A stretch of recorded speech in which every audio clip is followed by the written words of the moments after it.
Welcome to the Startup Leader Show, where we learn lessons from leading startup founders and executives. I'm your host, Lisa Dreher. I'm really excited to introduce our guest for today, Tom Malone. He is the president and CEO of VR Ulysses. Welcome to the show, Tom. Thank you, Lisa. It's a pleasure to be here with you. Absolutely. Thanks so much for joining us. Maybe we can start by having you give a little bit of background on yourself and VR Ulysses. Sure. Well, to begin with, VR Ulysses is my fifth startup, so I'm kind of a startup nut. I've really enjoyed some of them, but I've also had, the trials and tribulations that go along with startups. So you could say that I am pretty risk adverse, and I enjoy the roller coaster, even on the down slope, which happens from time to time, because it always hits that bottom and has that exciting rush of going back up again. So startups are fun and challenging. For me, I think the most exciting thing is building teams. So building a team is important in a startup because there's so few of you. So your choices there are really important. VR Ulysses is fabulous. We have a great team. We started actually, you've been covering the space industry. I think we talked about that a few years ago. We started as part of the physics astronomy department at University of Washington. So one of our co-founders was actually an astrobiologist. He's looking for the possibility of life in outer space, getting these massive data sets from NASA. And huge tables of data didn't reveal what he's looking for. It's that magical combination that we have on Earth of an atmosphere and gravity and temperature and water and I don't know what else, certain minerals that all made it possible for life on Earth. So where could those possibly exist in space? With those massive data sets, it's literally trying to find a needle in a haystack.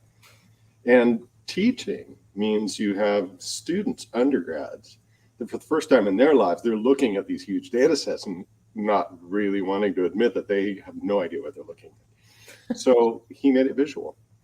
So he made a virtual environment where the data, now in this case, it's static data, is all presented in front of them and coded so that things that could be that beautiful intersection are a different color. So you could have a sea of little blue dots or little white dots if you're looking at space.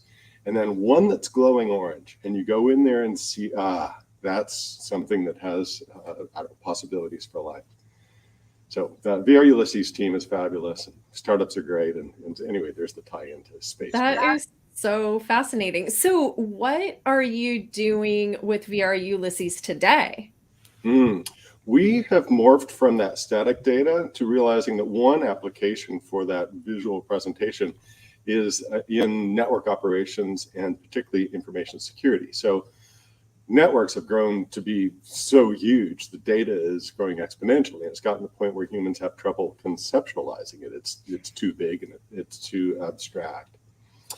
So, Tableau, for instance, showed us that with big data, you can use graphs, and the graphs will do a good job of representing that massive data without having to look at the details. The problem in network operations and cybersecurity is that the devil is in the details, that 99.9% of the network could look great. It's that 0.01 that's the problem. And it doesn't, a pretty graph can't show that say deep inside the network is one tiny little breach, a backdoor embedded in a VPN appliance that's been exploited by, say, a patient threat actor that's slowly harvesting espionage information. That's happening right now with Russia.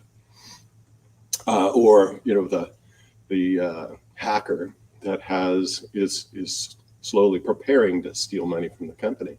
So that's why we've created Valkyr.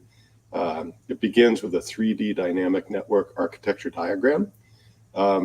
So for both on-premises and cloud environments, it automatically builds this visual environment. So an executive, say, is not familiar with what the applications are, what the hardware is, or what the servers are in the cloud, can go and actually look at what's going on there.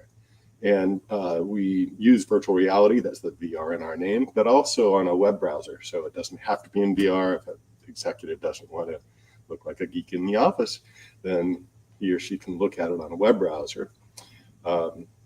We also are building collaboration into it. So a teammate, for instance, can introduce a new hire to their network visually.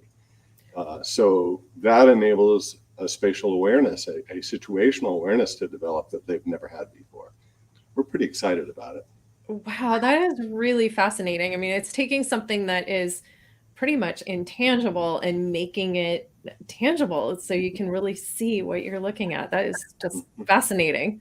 Humans we're hardwired to recognize patterns. If eons ago we would be around a campfire and we'd look off and see the grass moving in a way that it doesn't normally, we'd see a difference in patterns. That's a tiger. I need to be careful. We're going to have to get our spears out and defend ourselves.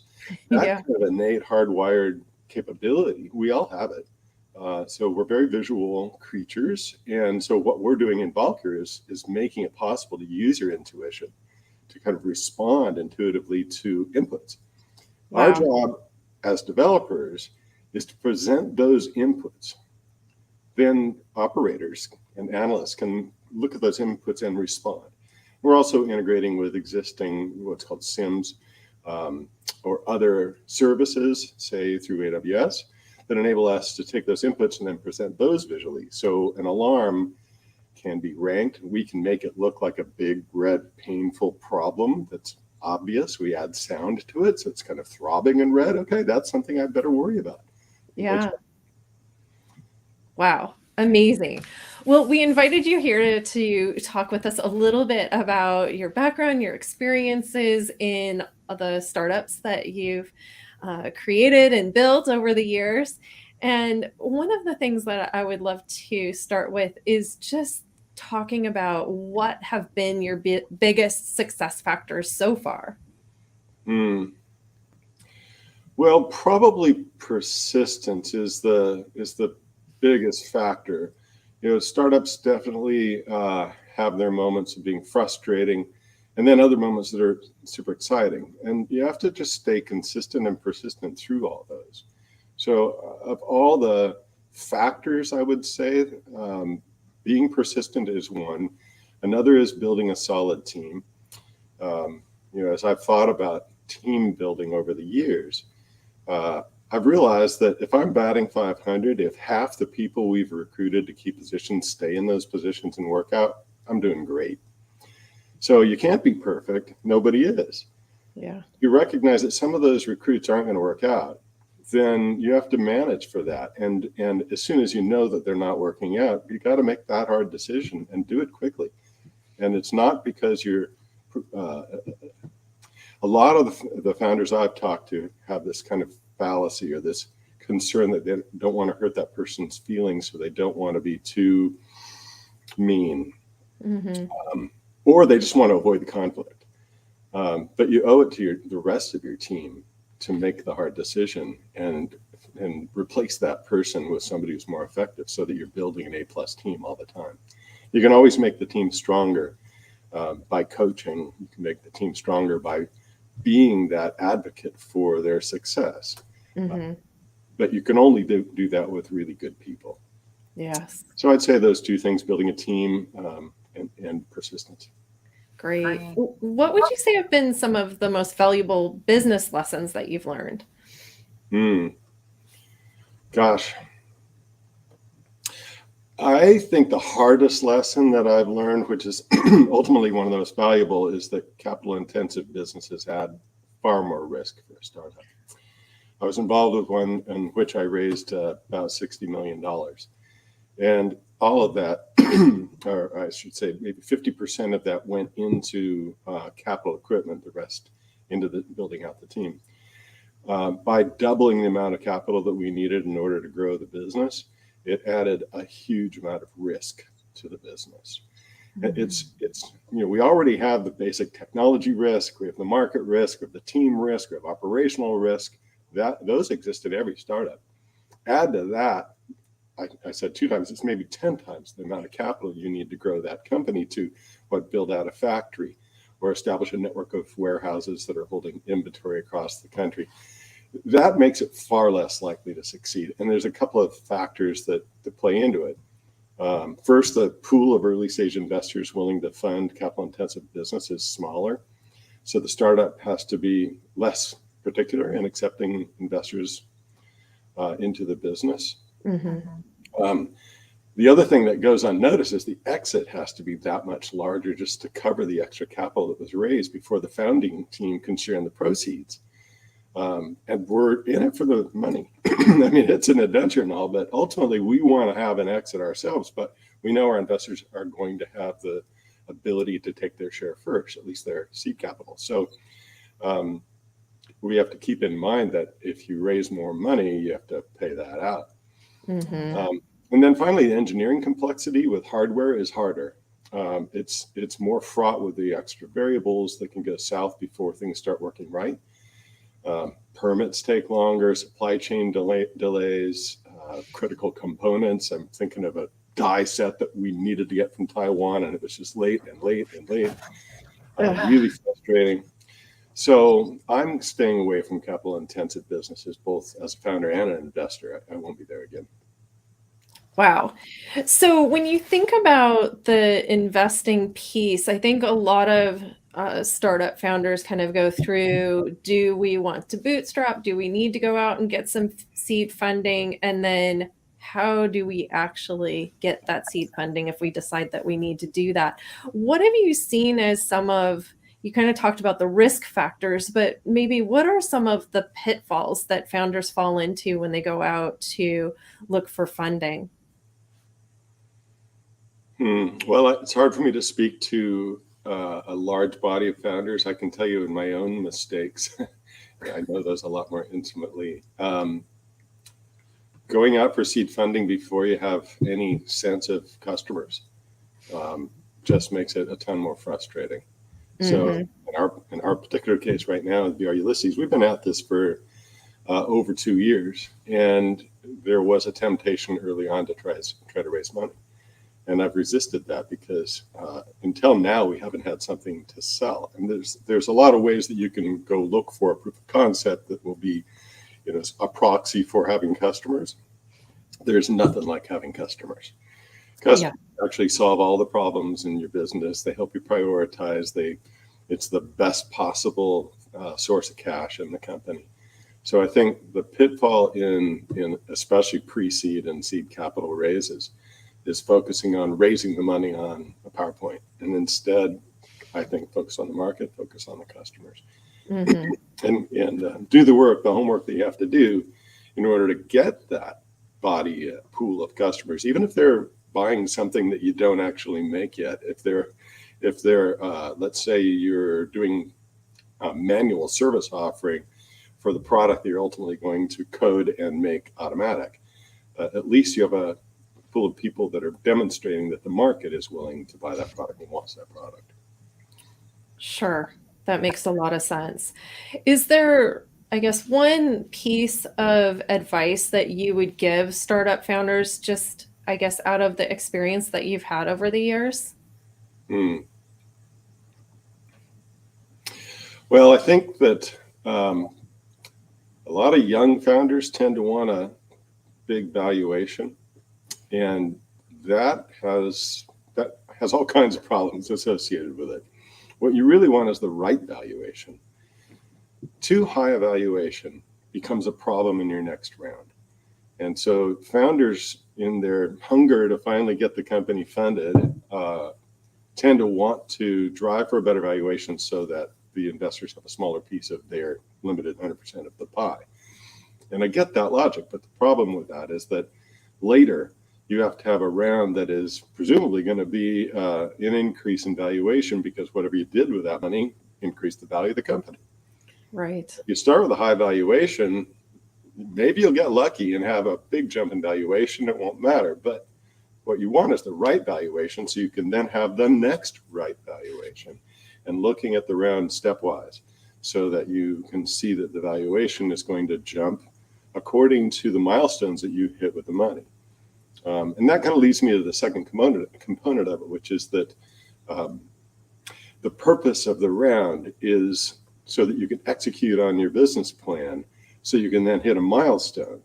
So investors aren't looking for the next valuation point particularly. What they're looking for is you're going to execute and achieve those milestones. So getting your first 100 customers, getting to the point where you can be cash flowing, getting the right team in place. All of those can be important milestones that investors want to see you hit.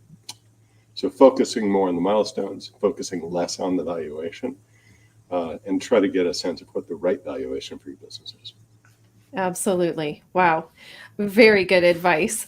When you think about the most, I guess, effective ways of getting around those inevitable roadblocks that we run into in early stages, what have you found are the best ways to, I guess, get around or over or through those roadblocks that you run into? Mm.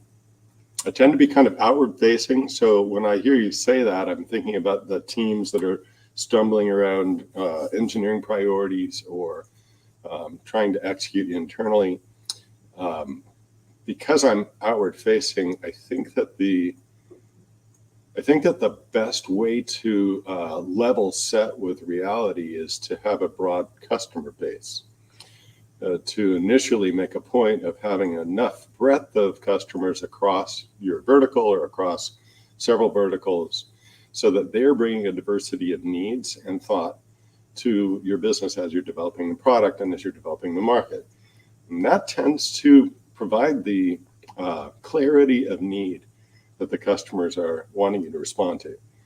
Customers typically aren't shy at explaining what it is that they need and want from your product. And listening then becomes the most critical skill that you have. Understanding what the customer need is, listening to that need, listening, I sometimes use 5 whys to ask and ask why until I thoroughly understand why does a customer need us to build that feature? Mm-hmm. What is it on their end that's so urgent that they need us to build that feature so that they can fill in the blank? If I understand what that fill in the blank is, then I know how to orient, prioritize, motivate the team, set milestones, etc. Right. I think narrowing in really helps. I think that another thing that tends to happen is that we end up chasing the shiny objects, which oftentimes are brought to us by those potential customers, right? They say, oh, if you only built this or you changed the product in this way, then we would buy, thousands of these, or we would put, thousands of licenses or hundreds of thousands of licenses in place. How do you kind of, I guess, weigh the really good things that you need to do versus the shiny objects that might not turn into actual revenue? Yeah, that's the purpose of a diversity of customers. So one vote for a feature isn't enough. Several votes for the same feature now you can really resonate. Mm-hmm. It's really easy if you're in love with your product to have this confirmation bias as you're listening to a customer. I mean, it's hard not to have it because what you want to hear is validation. But right. In fact, that's not true. What you want to hear is ground truth. So if you stay removed away, try to protect against your confirmation bias and actually listen to several customers talk about what their needs are, then step back and make a matrix of all the features that have been requested and the number of those that have customers that want that feature. And then talk in the team about what can we build, and there's the idea of building the delighters, hiring for the elements of the product that delight the customers, and then prioritizing the delighters. And I love that concept. It actually, I first heard it from a guy named Patrick Hogan, who's here in Seattle and does a ton of research around that. It's a brilliant idea. And if you build your business around or prioritize your development around creating true delighters, then guess what? The customers are delighted. Excellent. I love that advice. So I want to end on one more question, and that is your one prediction about the future of business or technology. So what's your prediction? Wow, with all that's going on these days, a few months ago, we wouldn't have thought that we were going to be in another major war in Europe, and here we are. we are in the beginning of a cybersecurity crisis, the beginning of it. It's only going to continue to metastasize across every single part of organizations, SMBs, all the way through enterprise. The bad guys, whether it's a nation state threat actors doing espionage or teams of hungry offshore hackers stealing treasure, they are fully incentivized to grow their efforts. And they're going to continue to infiltrate through IoT devices, through mobile phones, through cloud databases, through Kubernetes clusters. They're going to use ransomware. They're going to use denial of service attacks, APTs that haven't even thought of, advanced persistent threats that haven't even been thought of yet. Mm-hmm. It's the dark side of human nature. That hasn't changed. So here we are in a world where the cyber threats are never going to be stopped. So it will be the driver of a new way to engineer our networked relationships. And that may well be through sovereign identities, sovereign cities, what's being called Web 3.0. So we are aware of that, we're building for that, and the idea of maintaining that sovereignty, that sovereign identity, and being a visual part of the solution. I think that's where we're going to go with that. But I think keeping in mind that cybersecurity is urgent, it's not just a part of the IT department. It should be woven into application security throughout the entire organization. Yes. Oh my gosh. Okay. Well, as this comes to pass, or it already is, I think, like you said, then we'll want to have you back on to maybe dig into that topic a little bit deeper. It, certainly gives you hesitancy, but also I think there's it's good that there are opportunities for us to address this, so we're not hopeless or helpless. No, I think change creates opportunity, and it's our job to, as entrepreneurs, to respond to that. So Indeed. I'd be delighted to come back on. Lisa, it's been a pleasure. Thank you so much. Great. Thanks for making time for this today, Tom. You bet.